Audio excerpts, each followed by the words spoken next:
Truce negotiations also in focus as Ukraine's president opens the door for possible face-to-face talks with his Russian counterpart in Turkiye. The EU also urging Moscow to adhere to a 30-day ceasefire or face fresh sanctions.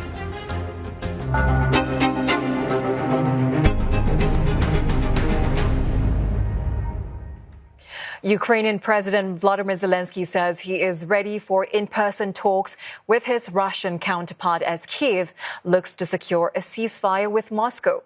Vladimir Putin had suggested holding discussions in Turkiye, but appears to have rejected calls for a pause in fighting as a precursor for talks. If the meeting does take place, it will be their first since Russia's full-scale invasion of Ukraine more than 3 years ago. European leaders call for an unconditional 30-day ceasefire before those talks, a proposal they said was backed by the US. The bloc is mulling fresh sanctions against Russia if Moscow fails to agree to a truce by the end of the day. In order to go into any peace talk, there has to be ceasefire, and we also need to see that Russia wants this to show goodwill to sit down and talk to Ukrainians. Ukrainian authorities say Russian forces fired more than 100 drones overnight, targeting railways infrastructure that killed at least 1 civilian and wounded 6 others. Russia's army also says it has captured a small village in eastern Donetsk. And for more, our correspondent Stuart Smith in Kyiv and Dasha Chernyshova in Moscow join us live now. First to you, Stuart. Ukraine and European allies are doubling down on Russia to comply with a 30-day ceasefire ahead of talks this week. How effective are these calls so far?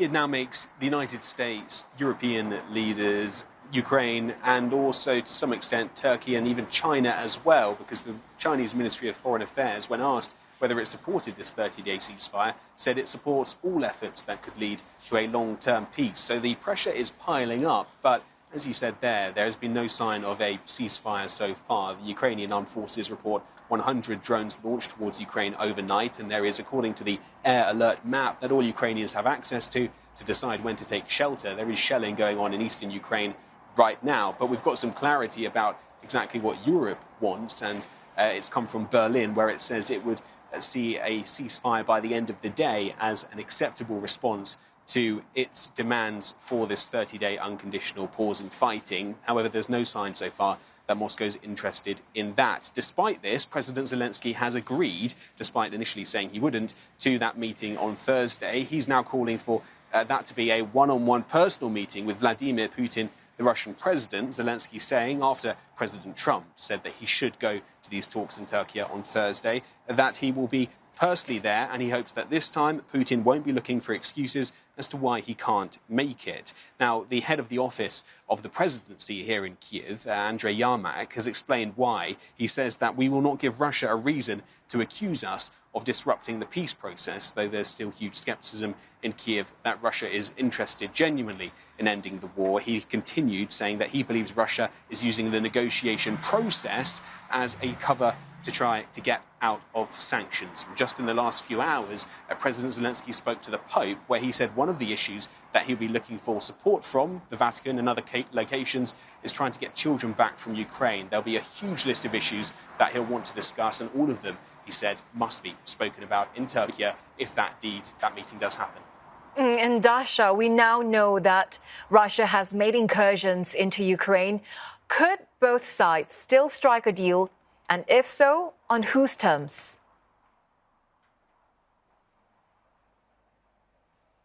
Well, as there is discussion still wide open as to whether those talks will be taking place, we are indeed seeing the Russian military confirming that they have made more gains in the eastern Donetsk region, where the village of Kotlerovka has come under the Russian control. On top of that, from Russia's Russian military have also managed to destroy the HIMARS MLRs in the Ukrainian Sumy region, from which, according to the Russian side, Ukraine has been attacking the civilian infrastructure in Russia's Kursk region. So we're seeing that Russia is continuing with its military activities. At the same time, the Kremlin spokesman Dmitry Peskov has earlier been speaking, suggesting that with no diplomatic means at hand, Russia has nothing left but to continue this operation militarily. So at this stage, we understand that Moscow would like to see the talks in Istanbul to take place at the level of the delegations. No response as to whether the Russian president can be traveling there himself.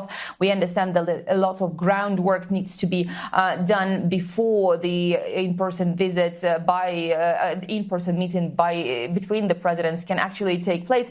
But in the meantime, we are seeing international pressure indeed piling up, and China, Russia's main ally, has also been saying that they would support any negotiated solution. They would support the negotiations. And undoubtedly, we understand at this stage that Moscow is yet waiting for the Ukrainian response. But the idea in Russia is that talks should come first before any ceasefire. All right, many thanks both. Stuart Smith in Kyiv and Dasha Chernyshova in Moscow.